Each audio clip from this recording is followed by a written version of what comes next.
Urban FM 104.5. Urban FM 104.5.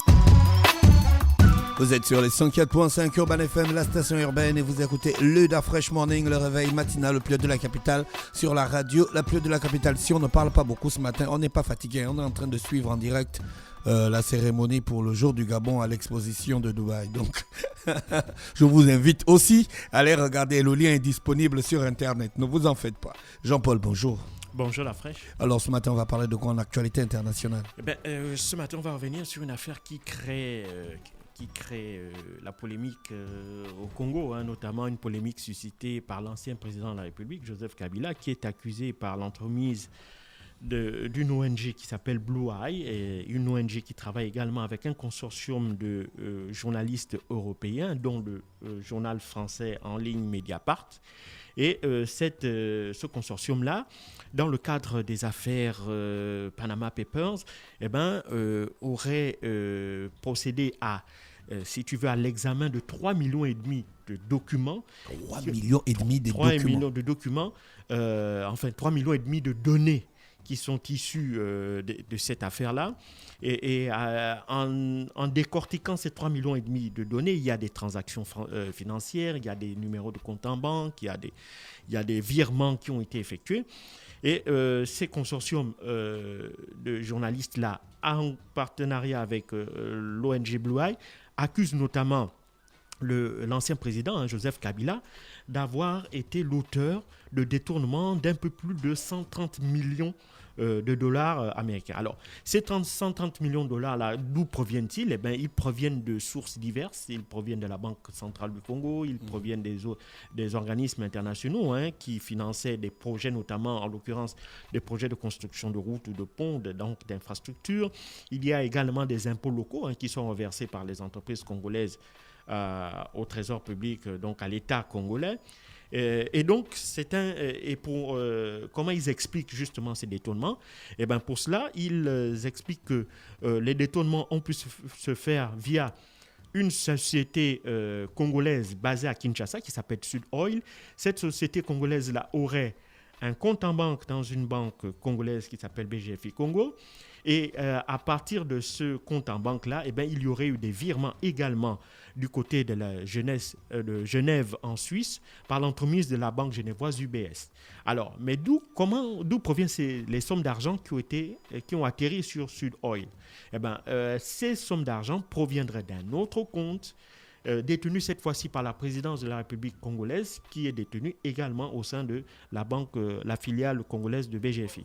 Et donc, il semblerait que cet argent-là, sans aucun justificatif, ces sommes d'argent importantes auraient été virées du compte de la présidence congolaise vers le compte de cette entreprise Sud Oil. Et autre particularité, c'est que Sud Oil a toutes les caractéristiques d'une société écran. C'est-à-dire que cette société ne paye pas d'impôts, cette société n'a pas d'employés, cette société ne paye pas de TVA, n'a pas d'activité connue sur le sol congolais. Mais durant des années, elle a reçu d'importantes sommes d'argent sur son compte dans la filiale de BGFI. Et donc, à partir de là, ces transactions-là seraient passées par Genève, par la Suisse, ensuite en passant parfois, pour une partie de ces sommes d'argent-là, vers la Belgique. Et donc, ils mettent en avant tout un système de corruption et de détournement de deniers publics qui mettent en avant respectivement deux proches de l'ancien président congolais, à savoir Gloria Météou et Francis Selemani, qui sont respectivement le frère et la sœur de Gloria Météou. Gloria Météou est détentrice par l'entreprise d'une entreprise de 40% du capital de la filiale congolaise de BGFI, et Francis Selemani n'est autre que le directeur général de BGFI Congo. Et donc, Mediapart accuse justement ces deux personnalités-là d'avoir procédé à ces détournements, et ils expliquent que ces détournements n'auraient pas pu se faire sans l'aval de Joseph Kabila et au profit de Joseph Kabila. Et donc, ils expliquent que c'est par l'entremise de cette espèce de structure fictive qu'ils ont créée à Kinshasa, Sud Oil, que des millions de dollars, qui proviennent des deniers publics du trésor congolais auraient été transférés, et cet argent aurait donc pris des circuits à l'étranger seraient sortis à l'étranger. Et ce que l'on reproche, c'est, si tu veux, en termes de complicité, c'est-à-dire le fait que ces deux banques-là n'aient respecté aucune législation bancaire, que ce soit la législation congolaise ou la législation suisse en l'occurrence, qui régissent justement les transactions financières dans ces pays-là. Il faut savoir que le Congo est régulièrement cité comme étant l'un des pays les plus corrompus au monde, l'un des pays les plus pauvres, l'un des pays où il y a énormément d'évasion de deniers publics, de disparition des deniers publics. Et selon ces journalistes-là, ils ont eu la preuve, à travers les 3,5 millions de données qu'ils ont pu étudier, ils ont eu la preuve que, évidemment, Joseph Kabila serait donc en réalité le seul et unique ou le véritable bénéficiaire de tous ces détournements-là. Et maintenant, du côté de l'intéressé, du principal intéressé, à savoir l'ancien président, celui-ci estime que toutes ces allégations sont sans aucun fondement. Et évidemment, il botte en touche toutes les accusations de détournement qui lui ont été imputés, et à lui et également à ceux de ses proches. Et pour ce qui concerne évidemment le gouvernement congolais, puisqu'il s'agit de détournement de deniers publics, jusqu'à présent aussi, il n'y a pas eu également de réaction de la part du gouvernement congolais, ni une saisie de la part du parquet, une auto-saisine du parquet congolais pour essayer de savoir si ces accusations-là sont réelles ou fictives. Et même du côté des deux banques, à savoir BGFI Congo et UBS, aucune de ces deux banques-là également n'a fourni de communiqué ou n'a réagi à la suite de ces attaques. Sauf que, évidemment, ces attaques-là prennent de plus en plus d'ampleur au Congo et de plus en plus de voix s'élèvent pour que l'on demande aussi bien à Joseph Kabila qu'à ses proches de venir justifier, évidemment, les attaques qui sont proférées contre eux. Il faut savoir que 130 millions de dollars, ça c'est le minimum que selon ces entreprises-là,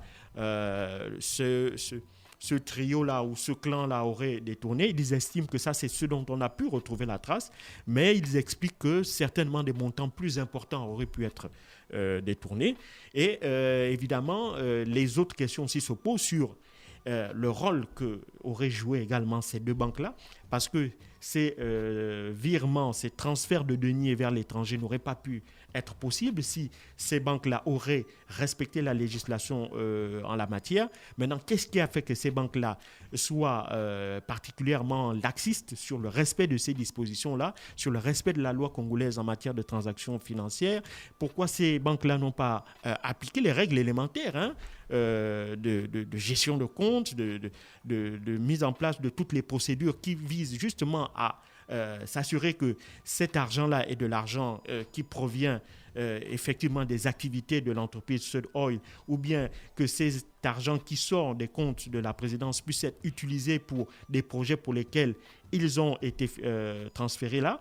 Et donc tout ça fait que, et également le manque d'opacité de la part aussi bien de la présidence que de ces deux banques-là, fin que, évidemment, pour nous les observateurs, en l'absence de réaction ou en l'absence de véritable volonté d'expliquer ce qui se serait passé, eh ben, on est obligé de pencher vers ce que disent les ONG là, à savoir que, effectivement, on dit souvent que si c'est flou, c'est qu'on crie au loup.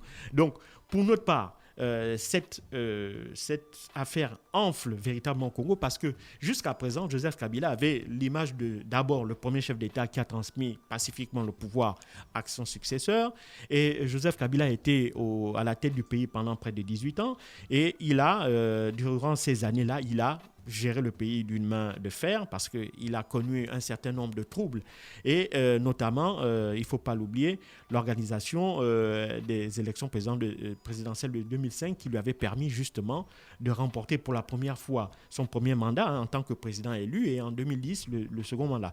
Et donc là, c'est la première fois qu'on s'attaque véritablement à la gestion de Joseph Kabila. Jusqu'à présent, il y avait une espèce d'unanimité de la part de l'ensemble des observateurs conservateurs, même si on savait que l'administration congolaise en la matière n'était pas particulièrement la meilleure, mais au moins on savait que jamais on n'avait remis en cause, on avait pu mettre sur la table des accusations aussi graves en termes de détournement de deniers publics.